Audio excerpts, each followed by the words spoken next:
Viralizou recentemente nas redes sociais um vídeo onde eram entrevistados homens e mulheres sobre o que eles fazem assim que eles chegam do trabalho.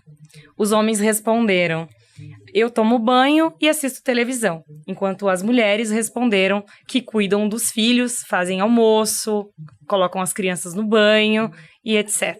Isso retrata um problema social que a gente tem vivido ao longo da história e que foi tema do último Enem: a invisibilidade do trabalho de cuidado das mulheres.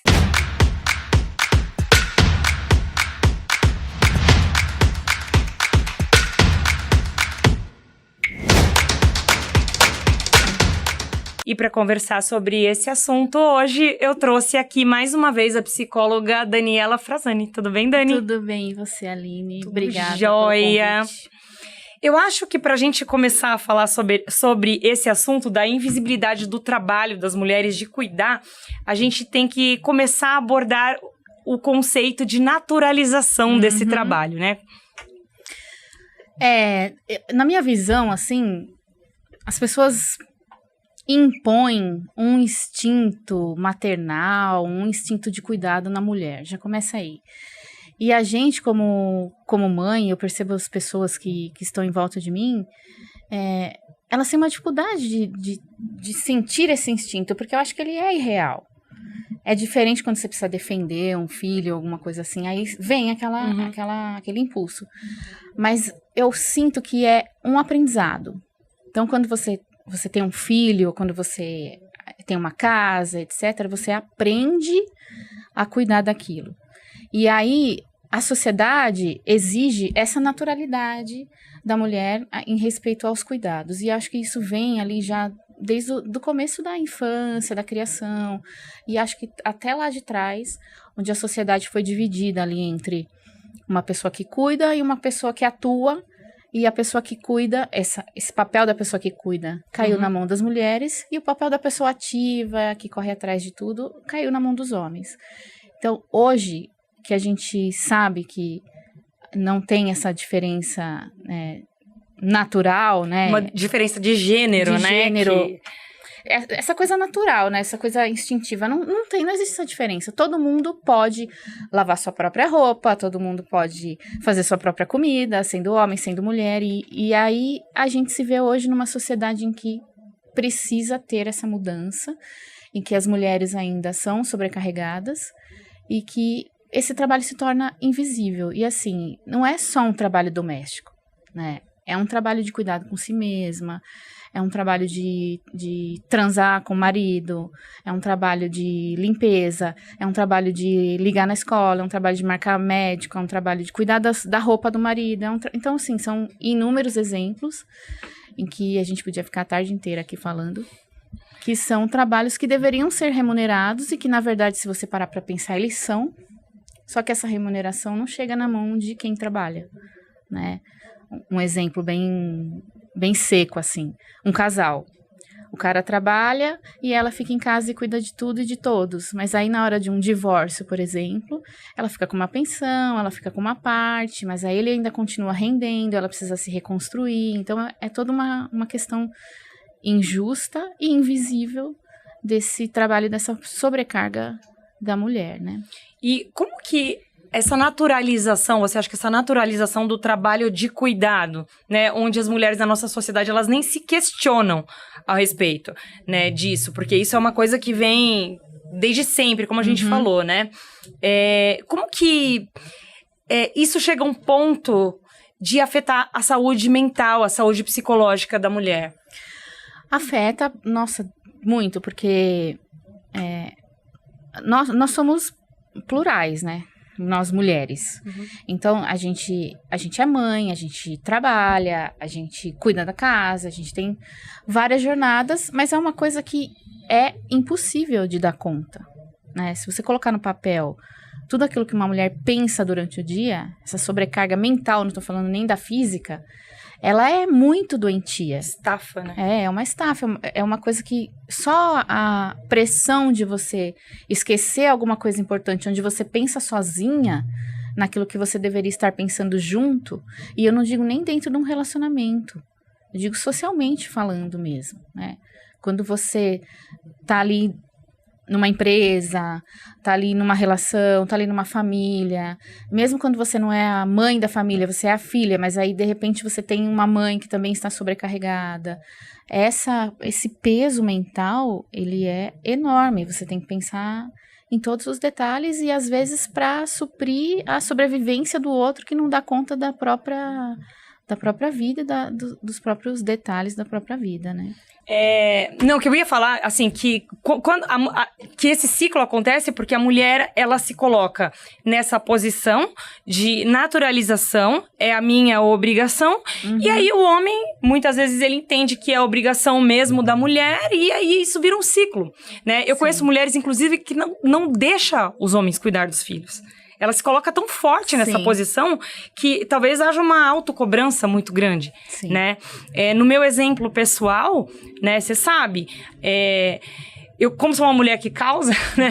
E por isso que a gente resolveu fazer esse podcast pra gente poder conversar, né, Dani? Colocar aqui na roda pra todos ouvirem o que a gente já fala, né? Eu sou uma mulher que tem um casamento que é muito julgado pelas pessoas. A nossa relação é muito julgada, né? E isso já começa quando as pessoas veem que o meu marido cuida das minhas filhas, né? Em que, durante a semana, por exemplo, na maior parte do dia, ele tá trabalhando, né? E eu tô ali de manhã com os cuidados delas, e levo na natação, e faço isso, faço aquilo. Ninguém vê aquilo que você faz. Agora, quando você não faz, quando chega no final de semana, e eu sento no meu churrasco, eu pego o meu copo de vinho, de cerveja, sei lá, e eu fico bebendo e conversando com as minhas amigas, e quem tá correndo atrás das minhas filhas é o meu marido, isso choca a sociedade. Choca. Então, há um julgamento da mulher que não... E não só choca, como põe seu marido e todos os outros homens que fazem o mínimo, não que o Sérgio faça o mínimo, tá? Que o Sérgio é sensacional. Mas todos os homens que fazem o mínimo, ou que fazem o que tem que ser feito, eles são endeusados num ponto em que a gente nunca vai chegar. Mesmo que a gente dê conta de tudo, que coisa que é impossível. Né? A nossa parte, a parte do outro, a parte do irmão, a parte do pai, a parte do marido, a parte dos filhos. A gente pode dar conta de tudo. Ninguém vai enxergar aquilo que a gente está fazendo, né? Porque é invisível. Você chega, o cara chega, a mulher já limpou a casa inteira, tá limpo, mas ela esqueceu um copo sujo em cima da mesa. O cara só vai enxergar o copo sujo em cima da mesa. Ele não vai enxergar tudo que foi feito, toda a estrutura que foi feita, né? Então, é muito injustiça. E a saúde mental das mulheres está cada vez mais. Eu atendo no consultório e o meu foco são as mulheres. Eu só atendo mulheres.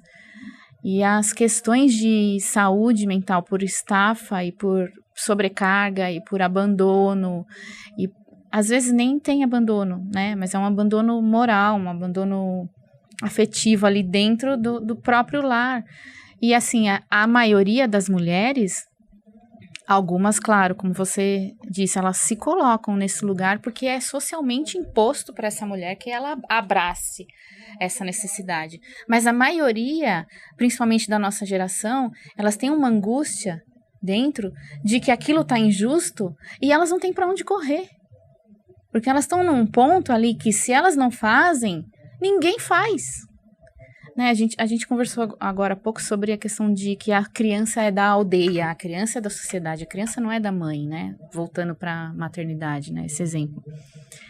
Mas, e deveria ser, a sociedade deveria abraçar os cuidados daquela mãe, a sociedade deveria proporcionar uma vida saudável mentalmente, financeiramente, emocionalmente para aquela mãe, para que ela possa trabalhar, por exemplo, para que ela possa crescer numa carreira, porque o homem cresce na carreira ali, ele não tem obstáculo. A mulher precisa cuidar dos filhos, cuidar da casa, cuidar da mãe doente, cuidar e etc. Pensar em tudo e às vezes até do marido, muitas vezes, a maioria das vezes cuidar também do marido, até chegar num objetivo dela. Então é muito injusto. E ainda quando ela chega, ela tem salários menores, toda aquela questão de patriarcado e misoginia que a gente vê no meio comercial. E você acha que existe alguma estratégia para se reverter isso? para que a sociedade como um todo possa começar a olhar para esse cuidado que é tão naturalizado como um dom feminino, como uma vocação feminina. Mas para que as mulheres passem a se questionar que é um trabalho e que merecia muitas vezes ser remunerado, e como mudar isso na sociedade? Eu acho que tem várias soluções. Às vezes, eu penso muito nisso e às vezes eu penso que eu tô sendo poliana e que é tudo muito utópico. Talvez seja um momento social que a gente tá vivendo, que talvez seja um começo de uma mudança. Mas eu vejo que, assim, os governos deveriam fazer políticas públicas para que iguale esse trabalho da mulher, para que ela consiga ter subsídios para se desenvolver, para ter direitos dentro de um relacionamento ou dentro de uma família. Eu acho que também uma outra possibilidade que a gente já tem feito, eu vejo em você, eu vejo em mim, eu vejo em outras mulheres, é plantar semente nas crianças. Você vai ensinar a sua filha a ser autossuficiente, mas você vai ensinar o seu filho a ser autossuficiente. E você vai ensinar o seu filho a respeitar a sua filha e todas as outras mulheres, para quando ele entrar numa sociedade, ele perceber que sim, que a mulher precisa de mais direitos do que os homens. Ele entendeu o lugar de privilégio dele como homem, né? E eu acho que sim, as lutas feministas também é uma outra opção muito grande de mudança, porque o feminismo está muito reduzido, tá muito... fugiu a palavra, mas ninguém olha corretamente para como o feminismo deve ser olhado, porque ele é uma luta por todas nós e, consequentemente, por uma sociedade inteira, não só pelas mulheres, porque é uma sociedade muito mais justa, onde todo mundo faz por todo mundo, ninguém faz somente por si mesmo. Eu acho que tá aí a mudança. E eu acho que esse debate que a gente está trazendo aqui hoje, trazer isso mais para mídia. Sim, né? Isso aqui que a gente está fazendo hoje é muito importante, né? Sim. Porque alguém vai lá assistir, nossa, olha a Aline falando disso, olha a Dani falando disso, olha o Jornal de Jundiaí falando disso. É uma coisa que muitas mulheres nem param para pensar, né? Sim. O homem tá lá, chegando do trabalho, como eu iniciei aqui na introdução, chega do trabalho, ele vai tomar o banho dele, vai sentar lá na poltrona, que nem o rei, enquanto a mulher tá lá, né? Sim. Na luta. E a gente fazer, de repente, essa mulher que nunca parou pra pensar nisso, né? Poxa, mas será que eu não deveria ser reconhecida?